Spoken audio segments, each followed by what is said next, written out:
देखिए, बाहरी दुनिया में एक आम परसेप्शन है कि हर मायने में दुनिया का सबसे बेहतर शहर है न्यूयॉर्क सिटी। यहाँ से मतलब इसी शहर से एक मेयर कैंडिडेट ने खड़े होकर अपने वोटर्स से प्रॉमिस किया अफोर्डेबल हाउसिंग, सस्ती सरकारी आवास नीति, फ्री पब्लिक ट्रांसपोर्ट, बिल्कुल नॉमिनल कॉस्ट पे बेहतर स्वास्थ्य सेवाएं, सरकारी स्कूलों का बेहतर मैनेजमेंट। इन वादों का असल में मतलब क्या है? क्या ये सुविधाएं न्यूयॉर्क के लोगों के पास अभी तक मौजूद नहीं हैं? जी बिल्कुल हैं, मगर ममदानी इन फैसिलिटीज़ में रिफॉर्म्स लाना चाह रहे हैं, इसको और बेहतर और ज़्यादा पारदर्शी बनाना चाह रहे हैं। दूसरी तरफ है न्यूयॉर्क के अमीर बिलेनियर्स और ख़ुद डोनाल्ड ट्रंप और उनकी पूरी मागा lobby, make America great again, जिन्होंने ममदानी और उनके रिफॉर्म्स का भरपूर विरोध किया है। क्यों? इसको समझने के लिए हमको पहले थोड़ा सा न्यूयॉर्क के बारे में समझना पड़ेगा। उत्तर प्रदेश, राजस्थान, मध्य प्रदेश, बिल्कुल इसी तरह अमेरिका के एक राज्य का नाम है न्यूयॉर्क स्टेट। इसमें 62 शहर हैं, 62। इस राज्य की कैपिटल का नाम है अल्बानी और इसी राज्य के सबसे बड़े शहर का नाम है न्यूयॉर्क सिटी और यहीं से मेयर बनने जा रहे हैं ज़ोहरान ममदानी। न्यूयॉर्क सिटी में 5 इलाके हैं जिसमें से 2 बिल्कुल चमकदार हैं। नाम है मैनहट्टन और ब्रुकलिन। देखिए, न्यूयॉर्क सिटी के बारे में जो आपने अब तक सुना होगा, city that never स्लीप्स, financial capital the world, statue of liberty, wall street, दुनिया के महंगे तरीन रहायशी इलाके, रियल एस्टेट, जिनके मकान साल साल भर खाली रहते हैं इसलिए कि इन्वेस्टर्स के पास इन मकानों में रहने के लिए टाइम नहीं होता है। इसके अलावा न्यूयॉर्क सिटी के लिए ऑलमोस्ट जितने भी मेजर अट्रैक्शंस हैं, सेंट्रल पार्क है, टाइम स्क्वायर है, ये सब इन्हीं दोनों इलाकों में है, मैनहट्टन और ब्रुकलिन। दूसरी तरफ एक डल साइड जिसमें 3 इलाके आते हैं। इसमें रहता है एक आम अमेरिकन न्यूयॉर्कर जो अपनी महीने की कमाई का आधे से ज़्यादा हिस्सा सिर्फ मकान के किराए में दे देता है। इसके अलावा बिजली, पानी, ट्रांसपोर्टेशन और बढ़ती हुई महंगाई। न्यूयॉर्क में इनको कहा जाता है पेचेक टू पेचेक, मतलब सिर्फ इतने पैसे कमा पाते हैं कि अपने रोज़मर्रा के खर्चे निकाल लें और कोई छोटी मोटी इमरजेंसी इनको बैंक के लोन तक ले आती है। और न्यूयॉर्क के इन्हीं डल इलाकों में रहते हैं दुनिया जहान से आए हुए माइग्रेंट्स, लीगल भी और इलीगल भी। इनका हर रोज़ एक नया चैलेंज होता है, job insecurity, language barrier, green card और डिपोर्ट होने का खतरा। इन इलाकों को कहते हैं क्वींस, ब्रॉन्क्स और स्टैटन आइलैंड। देखिए, ये जो क्वींस एरिया है इसमें इतनी ज़्यादा ग्लोबल डाइवर्सिटी है कि यहाँ तकरीबन 150 भाषाएं बोली जाती हैं। आपने अगर सोशल मीडिया पे कभी ज़ोहरान ममदानी को सुना हो तो वो कई लैंग्वेजेस बोल लेते हैं। ये क्वींस के कल्चर में पले बढ़े होने का असर है। इसके अलावा एक एस्टिमेशन और है, वो ये कि न्यूयॉर्क में 1.5 लाख लोग होमलेस हैं, बेघर, जिनका अपना कोई मकान नहीं है। इनके रहने खाने की पूरी जिम्मेदारी सरकारी है। पूरे अमेरिका में शेल्टर होम्स का सबसे बड़ा नेटवर्क न्यूयॉर्क सिटी में है। 2000 से ज़्यादा शेल्टर होम्स हैं और कुछ तो इतने बड़े हैं कि इसमें एक वक्त में 3-3 हज़ार आदमी रहते हैं। इन सरकारी बसों को मेंटेन और मैनेज करने के लिए अलग विभाग है जिसको कहते हैं डिपार्टमेंट ऑफ होमलेस सर्विसेज। इसके पॉलिसी कंट्रोल पे अल्टीमेट अथॉरिटी होती है न्यूयॉर्क के मेयर की। अब एक बुनियादी सवाल यह है कि जब ममदानी पब्लिक वेलफेयर की बात कर रहे हैं, आम जनमानस की सेवा की वकालत कर रहे हैं, तो आखिर ट्रंप और उनकी पूरी लॉबी ममदानी का इतना घोर विरोध कर क्यों रहे? देखिए, विरोध की बुनियादी वजह यह होती है कि ट्रंप की पार्टी अलग है, ममदानी की अलग है।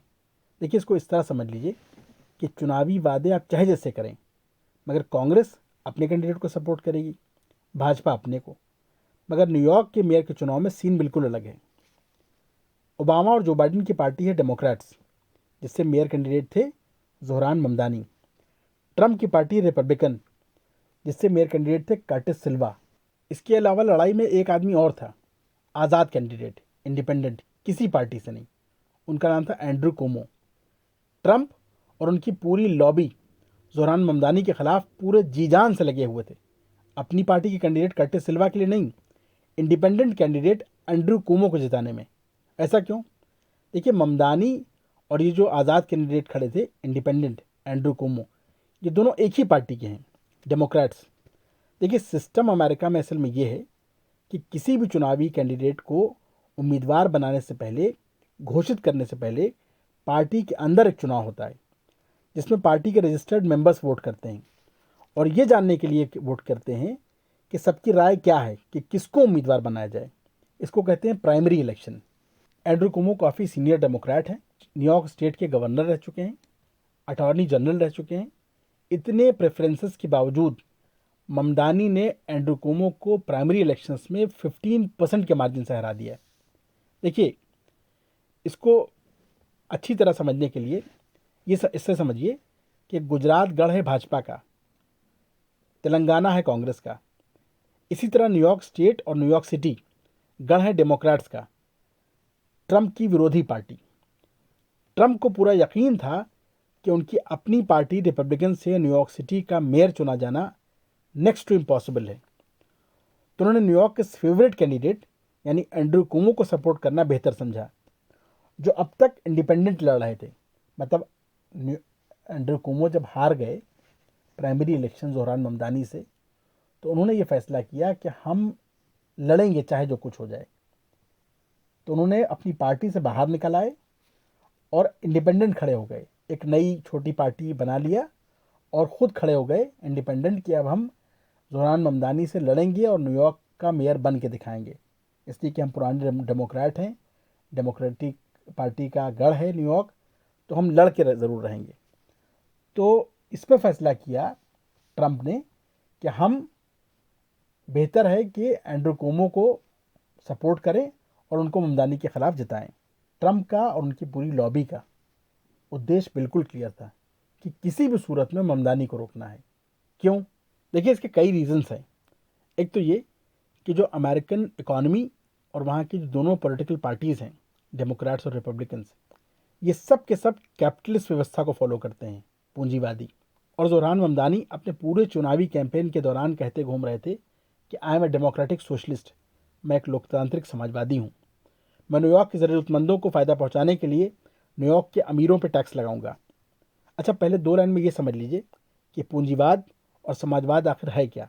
जो ज़्यादा से ज़्यादा प्रॉफिट कमाने के लिए काम किया जाए उसको कहते हैं पूंजीवाद, कैपिटलिज्म। और वो काम जिससे समाज में बराबरी पैदा हो उसको समाजवाद कहते हैं, सोशलिज्म। यानी कोई अमीर बिल्कुल अल्ट्रा रिच ना हो जाए और कोई गरीब इतना गरीब ना हो जाए कि 2 वक्त की रोटी जुटाना मुश्किल हो जाए, यह है समाजवाद। देखिए, आज की तारीख में यानी आज भी इतने साल गुजर जाने के बावजूद अमेरिकन सिविल सोसाइटी और वहाँ की पॉलिटिक्स में किसी भी तरह के सोशलिस्ट विचार को हमेशा कम्युनिज्म से जोड़ के देखा जाता है। कौन सा कम्युनिज्म? सोवियत रूस वाला, लेनिन और स्टालिन वाला। रोटी, कपड़ा और मकान, अमीरों की दौलत और देश के सारे संसाधनों पे राज्य की सरकार का अधिकार होगा। यानी एक तरीके के जो लोग तानाशाही लाए थे उसका डर आज भी अमेरिकन पॉलिटिक्स में, वहाँ के सोसाइटी में है। और ट्रंप खुद और उनकी जो पूरी लॉबी है, इनकी गिनती दुनिया के बिलियनियर्स में होती है, यानी अमीर तरीन लोग हैं ये लोग। और ऐसा कोई विचार जिससे इनके ऊपर कोई ख़तरा पैदा होता हो, इनके अस्तित्व के ऊपर विरोध तो बनता है। दूसरी जो विरोध की वजह है मजबूत, वो ये है कि ट्रंप की जो पूरी पार्टी है, रिपब्लिकन्स और ट्रंप खुद भी, इनकी जो पूरी पॉलिटिक्स है ये धर्म, राष्ट्रवाद और एंटी माइग्रेशन जैसे इश्यूज़ के इर्द गिर्द घूमती है।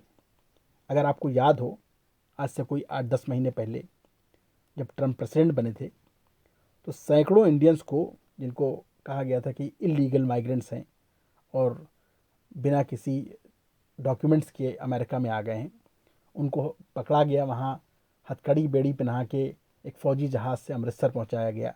इस पर काफ़ी हंगामा हुआ था। ये कारनामे ये करते रहे हैं। दूसरी तरफ है ममदानी, जो एक मुस्लिम कैंडिडेट हैं, भारतीय मूल के हैं और ख़ुद एक प्रवासी हैं। अमेरिकन सिटीजनशिप इनको अभी 6-7 साल पहले मिली है, शायद मतलब 2018 में। इमिग्रेंट्स को ये सपोर्ट करते हैं, उनके अधिकारों की वकालत करते हैं, पंडित जवाहरलाल नेहरू के विचारों से प्रभावित हैं। देखिए, हमारे भारतीय शहरों में मेयर की जो पोजीशन है वो बड़ी हल्की फुल्की होती है। सारी ताकत किसके पास होती है? जिसको कहा जाता है नगर आयुक्त, म्यूनसिपल कमिश्नर, ऐसे समझ लीजिए आप। एक मोस्टली कौन होते हैं ये? Government appointed IAS. New York mayor का जो सिनेरियो है ये बिल्कुल अलग है। यहाँ कोई आईएएस पीसीएस नहीं होता है। मेयर को, मतलब न्यूयॉर्क का जो मेयर होता है उसको ये पावर होता है कि वो अपने टेन्योर के हिसाब से अपने अंडर काम करने के लिए कोई कमिश्नर खुद चुन सकता है। मतलब वो जो कमिश्नर चुना जाएगा उसका भी टेन्योर उतना ही होगा जितना मेयर का होगा, और उसके बाद अगर वो दोबारा जीतते हैं तो उनको दोबारा चुन सकते हैं। न्यूयॉर्क सिटी के जो मेयर है उसके पास $100 बिलियन का बजट होता है, एक बहुत बड़ी फिगर है। और शहर का तकरीबन हर सरकारी विभाग, हाउसिंग, हेल्थ, स्कूल, पुलिस, ये सब के सब न्यूयॉर्क मेयर के अंडर में आते हैं। इवन अमेरिकन प्रेसिडेंट जो है उसको भी बहुत लिमिटेड अधिकार होते हैं कि वो न्यूयॉर्क मेयर के फैसलों में इंटरफेयर करे, अनलेस कि कोई बड़ी नेशनल इमरजेंसी या कोई आतंकी घटना हो जाए। अच्छा, अब ये सवाल है कि ये जो न्यूयॉर्क का जो मेयर है, ऐसे क्या न्यूयॉर्क शहर के मतलब अमेरिका के हर सिटीज़ में ऐसे मेयर होते हैं इतने स्ट्रांग? जी नहीं। ये जो पावर्स हैं वो सिर्फ दो सिटीज़ में हैं, एक शिकागो और एक न्यूयॉर्क। वहाँ का असल में हर जगह का एक अलग अपना कानून है, हर स्टेट का एक अपना अलग कानून है। जैसे यूनानिमस कानून इंडिया में है, ऐसा कानून नहीं है वहाँ। हर हर स्टेट का एक डिफरेंट कानून है और उसी पैटर्न पे वो लोग चलते हैं। इसके अलावा एक और धमकी दिया था ट्रंप ने कि अगर ममदानी न्यूयॉर्क का चुनाव जीतते हैं तो इसकी बहुत कम संभावना है कि मैं न्यूयॉर्क के डेवलपमेंट बजट में अपनी तरफ से कोई योगदान दूं। देखिए, ये सब चुनावी रफेबाजियां हैं, इसकी कोई हकीकत नहीं होती। टेक्निकली ट्रंप ऐसा कर सकते हैं, इसकी संभावना बहुत कम है। क्यों? जो बजट होता है किसी डेवलपमेंट का या कोई बिल होते हैं, इसको पास करने की जिम्मेदारी होती है अमेरिकन कांग्रेस की, जो खुद एक इंडिपेंडेंट लेजिस्लेटिव बॉडी है। देखिए, ये तो पॉसिबल है कि कोई टेक्निकल रीज़न दे के बजट को टेम्परेरी डिले कर दिया जाए, बट कंप्लीटली रोकना ये नेक्स्ट टू इम्पॉसिबल है। बहरहाल, ममदानी की असली परीक्षा तो तब शुरू होगी जब वो 1 जनवरी को पद की शपथ लेंगे। अपडेट्स आप तक आती रहेंगी। Kindly stay tuned.